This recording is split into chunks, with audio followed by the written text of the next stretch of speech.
మేడ్చల్ మల్కాజ్గిరి జిల్లా గ్రంథాలయ chairman Srinivasa Reddy, market committee chairman Narasimhulu బాధ్యతల స్వీకరణ కార్యక్రమం ఘనంగా జరిగింది.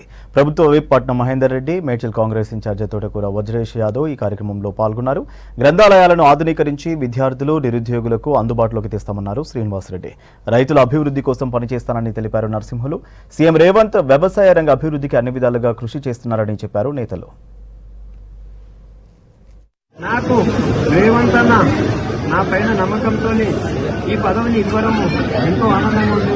మరియు మేడ్చల్ నియోజకవర్గ ఇన్ఛార్జి వజ్రేష్ అన్న మరియు ఉప్పల్ నియోజకవర్గ ఇన్ఛార్జ్ పరమేశ్వర్ రెడ్డి మరియు కుబ్బులాపూర్ నియోజకవర్గ ఇన్ఛార్జ్ పవన్ హనుమంతరెడ్డి, మల్కాజ్గిరి ఇన్ఛార్జి హనుమంతరావు అందరూ కలిసి నాకు ఆనందంగా ఉంది. నేను రైతులే కాబట్టి ఖచ్చితంగా ప్రతి విషయంలో ముందుకోతానని మీ సహాయ సహకారాలు చేసుకుంటూ ప్రశ్నికులై ముందుకోతానని కోరుకుంటున్నాను. సంక్షేమ పథకాలు కానీ అలాగే అభివృద్ధి కార్యక్రమాలు కానీ పూర్తి స్థాయిలో గ్రౌండ్ లెవెల్లో తీసుకెళ్తారన్న పూర్తి విశ్వాసంతో మాకు ఈ అవకాశం కల్పించినందుకు రేవంత్ అన్న గారికి ధన్యవాదాలు తెలియజేస్తూ, అలాగే మేడ్చల్ జిల్లాలో గ్రంథాలయాలు గత 10 సంవత్సరాలు టీఆర్ఎస్ ప్రభుత్వ పాలనలో పూర్తిగా నిర్వీర్యం చేసినటువంటి దరిద్రమైన పాలనను మనం గతంలో చూసాం.